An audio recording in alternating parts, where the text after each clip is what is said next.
Assalamualaikum warahmatullahi wabarakatuh. Salam sejahtera untuk kita semua. Halo Sobat Snelitas, selamat bergabung di channel SMP Negeri 5 Kota Tangerang Selatan. Pada video kali ini, kita akan membahas dan mencermati tentang petunjuk pelaksanaan atau petunjuk teknis PPDB, penerimaan peserta didik baru tingkat SMP Kota Tangerang Selatan tahun ajaran 2023-2024.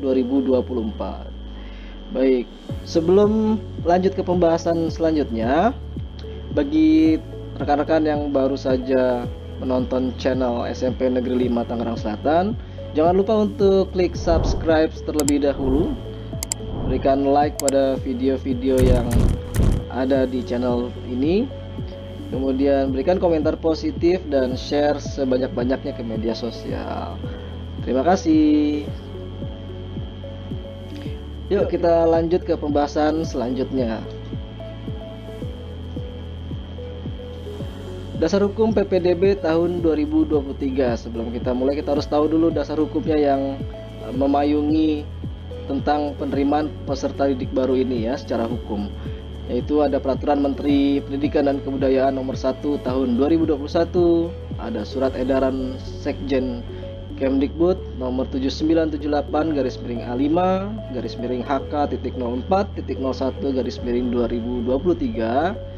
Kemudian yang terakhir ada Peraturan Wali Kota Tangerang Selatan Nomor 24 tentang perubahan atas Peraturan Wali Kota Nomor 12 Tahun 2021 tentang penerimaan peserta didik baru pada Taman Kanak-kanak Pembina, Sekolah Dasar Negeri, Sekolah Menengah Pertama Negeri.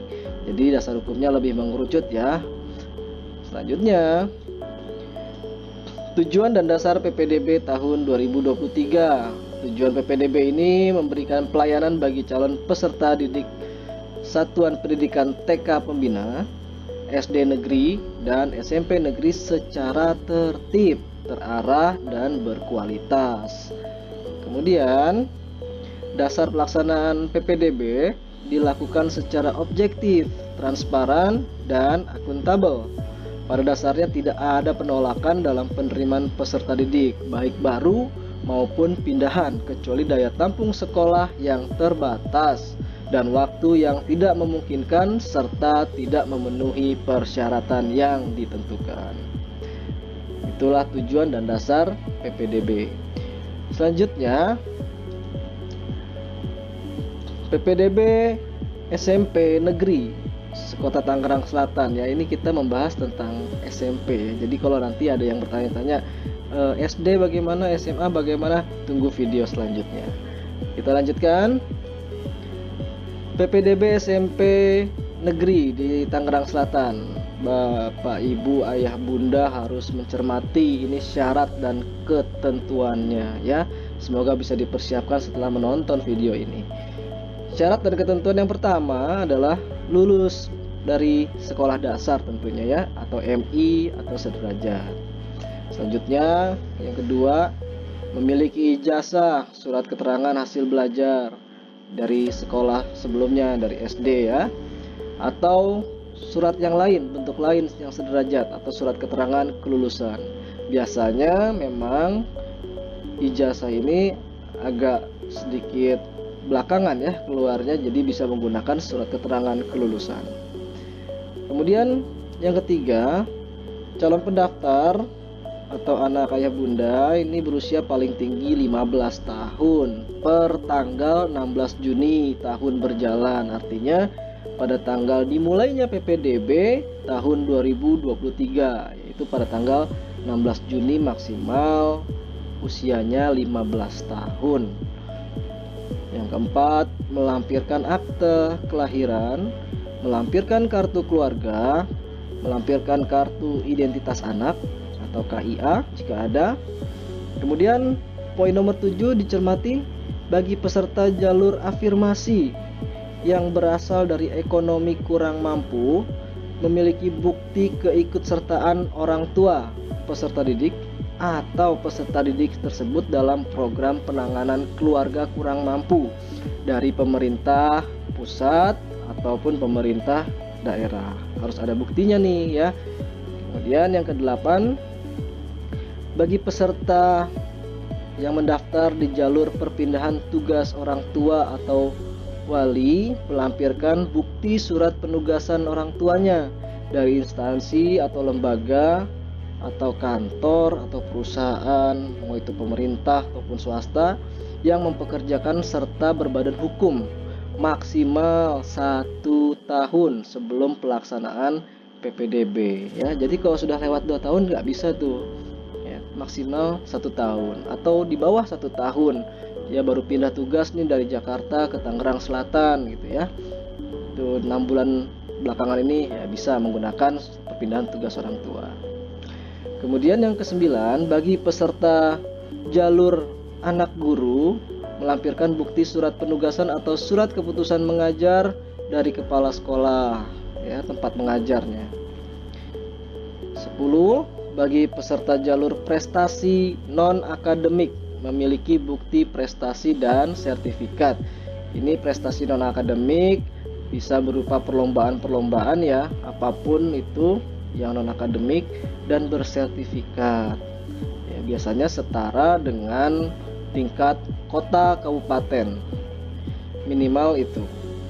Kemudian yang 11, bagi peserta jalur prestasi akademik, melampirkan nilai rapor kelas 4 semester 1 dan 2, kelas 5 semester 1 dan 2, dan kelas 6 semester 1. Selanjutnya syarat yang nomor 12, bagi peserta jalur prestasi akademik luar, artinya di luar zonasi ya, melampirkan nilai rapor kelas 4 semester 1 dan 2, kelas 5 semester 1 dan 2, dan kelas 6 semester 1 yang dilegalisir oleh kepala sekolah asal ya, kepala sekolah setempatnya. Ini ada syarat-syarat dan ketentuan yang harus dicermati bagi calon pendaftar. Ayah bunda sekalian mohon diperhatikan ya. Baik, selanjutnya ada beberapa jalur dalam PPDB ya. Yang pertama itu jalur zonasi. Tentunya sudah tidak asing lagi didengar ini ya. Jalur zonasi ini kuotanya 50% dari daya tampung sekolah. Jadi masing-masing sekolah mempunyai daya tampungnya itu beragam ya, dan kuotanya hanya 50%. Misal di SMP Negeri 5 Tangerang Selatan punya daya tampung 300 orang, berarti kuotanya untuk jalur zonasi 50%-nya 150 orang. Cermati untuk jalur zonasi ayah bunda, poin nomor 1, jalur zonasi berdasarkan jarak domisili calon peserta didik dengan perhitungan jarak rumah ke sekolah menggunakan metode perhitungan jarak Google Maps. Ya, nanti ada penitikan jarak dari rumah ke sekolah, jaraknya berapa meter gitu ya. Selanjutnya yang kedua, melampirkan persyaratan. Ini persyaratan administrasi seperti yang tadi sudah disebutkan, ada kartu keluarga. Nah, perlu diperhatikan nih, kartu keluarga yang zonasi, domisili peserta didik yang telah tercatat pada database Disdukcapil paling singkat 1 tahun. Ayo segera dicek apakah kartu keluarganya sudah tercatat di Disdukcapil setempat dia. Ini perlu diperhatikan. Biasanya banyak kendala pada pendaftaran online, nomor kartu keluarganya tidak terbaca di sistem ya, karena nanti sistem pendaftarannya akan link dengan database dari Disdukcapil. Kemudian yang kedua, akte kelahiran dan kartu identitas anak jika ada. Kemudian nilai rapor dan surat pernyataan kebenaran data dan dokumen ya, surat pernyataan kebenaran ditandatangani ayah bunda, dan disitu menerangkan bahwa data yang diserahkan sebagai pendaftaran itu benar adanya. Selanjutnya, pendaftar memilih salah satu sekolah penyelenggara PPDB dalam zonasinya. Yang keempat, jika hasil seleksi jarak sama, maka seleksi dilakukan berdasarkan usia yang lebih tua. Nah, misalnya tetanggaan nih ya, tetanggaan jarak dari rumah ke sekolahnya 5 meter gitu di depan sekolah gitu kan. Tanggaan nanti akan dilihat jarak usianya yang lebih tua yang didahulukan gitu ya. Kemudian, calon peserta didik yang telah diterima pada jalur ini tidak dapat melakukan pendaftaran pada jalur lain. Kalau sudah diterima, ya sudah, tidak bisa daftar di jalur lain. Itu untuk jalur zonasi. Selanjutnya, jalur afirmasi yang sudah diterangkan sebelumnya. Kuotanya untuk jalur afirmasi adalah 15% ayah bunda dari daya tampung sekolah. Kuota ini termasuk bagi calon pendaftar disabilitas dengan ketentuan sebagai berikut. 1. Melampirkan persyaratan administrasi sama ya seperti tadi, ada KK, akte lahir, KIA, kemudian KIP, PIP atau PKH, surat pernyataan kebenaran data dan dokumen. Nah, ini perlu dicermati, jika KIP, PIP atau PKH hilang, maka dibuktikan dengan bukti penerimaannya seperti bukti pencairan dari bank penyalur KIP atau PIP, dan dipertegas dengan surat keterangan penerima program KIP dari kepala sekolah di SD gitu ya. Biasanya ada kok itu, tinggal diminta saja dari sekolahnya. Selanjutnya, pendaftaran dapat memilih salah satu sekolah penyelenggara. Jika peserta seleksi melebihi kuota, maka seleksi dilakukan dengan alamat jarak terdekat. Ya, kalau sudah terpenuhi kuotanya 15%, ternyata masih ada yang lebih, nanti dilihat yang terdekat jaraknya. Selanjutnya, jalur afirmasi penyandang disabilitas. Ini masih termasuk yang kuota 15%, sama ya. Nah, jalur perpindahan tugas orang tua atau wali, kuotanya hanya 5% dari daya tampung sekolah dengan ketentuan sebagai berikut. 1. Persyaratannya yang A, SK perpindahan tugas orang tua pendaftar ya, instansi negeri atau swasta yang berbadan hukum maksimal 1 tahun sebelum pelaksanaan PPDB. Maksimal 1 tahun sebelum pelaksanaan PPDB. Berarti kalau pelaksanaan PPDB dimulai tanggal 16 Juni 2023 ya, pindah tugasnya itu maksimal 16 Juni 2022. Kemudian instansi swasta yang berbadan hukum disertai lampiran bukti pendirian perusahaan.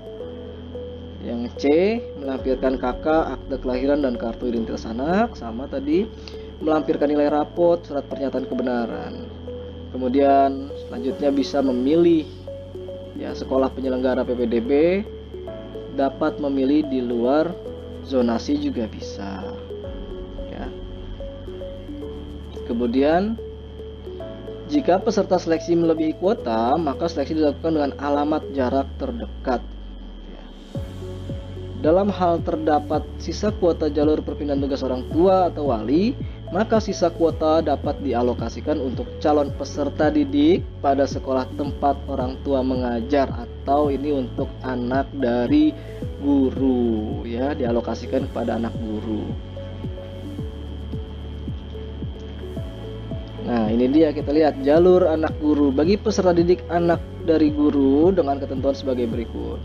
Guru yang melaksanakan tugas atau mengajar pada satuan pendidikan tempat mendaftar ya, walaupun rumahnya di luar zonasi, tapi kalau orang tuanya guru bekerja pada sekolah tersebut gitu ya, bisa mengikuti jalur ini ya. Persyaratan administrasinya seperti yang tadi sudah disebutkan di sini, ada SK tugas mengajarnya, kemudian KK, akte kelahiran, kartu identitas anak, dan nilai rapor, serta surat pernyataan kebenaran data dan dokumen. Jika peserta seleksi melebihi kuota, maka seleksi dilakukan dengan alamat jarak terdekat. Tetap ya ini. Oke. Nah, selanjutnya jalur prestasi. Jalur prestasi dengan kuota 30% dari daya tampung sekolah. Kuota ini terbagi menjadi dua, ya, jalur prestasi akademik yaitu 25%, dan untuk selanjutnya kita lihat jalur prestasi akademik nilai rapor kuotanya 25% gitu ya. Oke, mana tadi? Ini jalur prestasi akademik nilai rapor. Jadi untuk seleksi nilai rapor, nilai tertinggi, kuotanya 25%. Kuota dalam zonasi 20%. Untuk yang di luar zonasi 5%. Dengan kuota 20% bagi pendaftar dalam zonasi dan kuota 5% bagi pendaftar luar zonasi dan daerah. Nah, ini kuotanya. Melalui seleksi berdasarkan perolehan jumlah total nilai rapor. Jumlah total nilai rapor. Bukan rata-rata ya, berarti jumlah total. Pada mata pelajaran Bahasa Indonesia, Matematika, IPA, dan IPS. Ya, ada berapa pelajaran? 4 ya. Bahasa Indonesia, Matematika, IPA, dan IPS di total nilainya.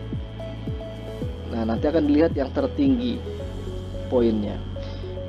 Dengan persyaratan sebagai berikut: melampirkan nilai rapor 5 semester terakhir, ya, dari kelas 4, kelas 5, dan kelas 6.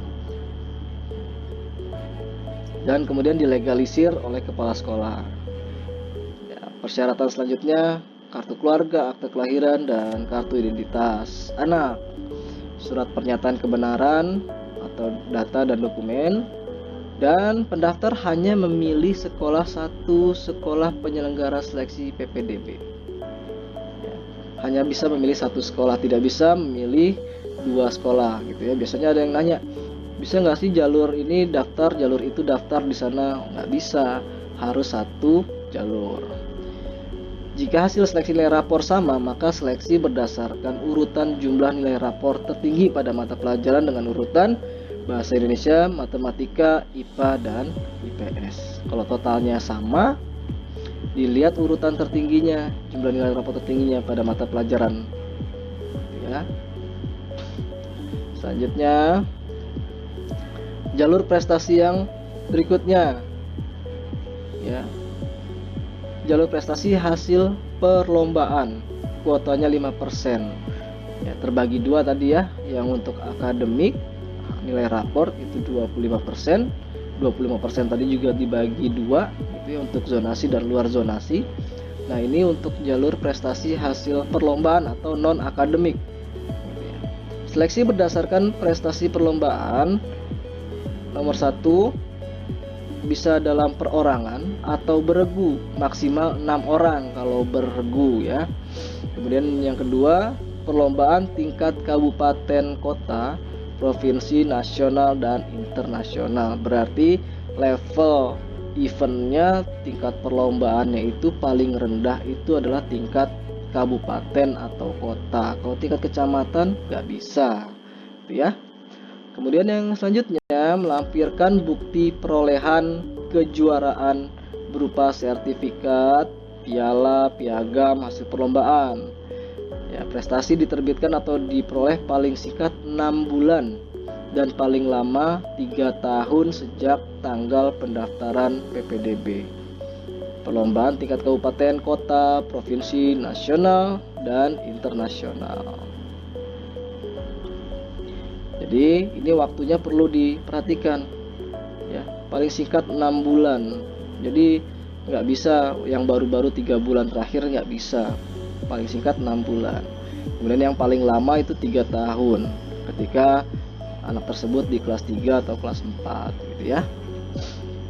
Kemudian bagi calon peserta tahfidz Quran yang tidak diperlombakan, melampirkan surat keterangan hafal Al-Quran dari lembaga terkait. Kemudian melampirkan kartu keluarga, akte kelahiran, dan kartu identitas anak. Nilai rapor tetap dilampirkan selama 5 semester. Surat pernyataan kebenaran data dan dokumen, surat keterangan dari sekolah. Pendaftar hanya bisa memilih salah satu sekolah penyelenggara PPDB.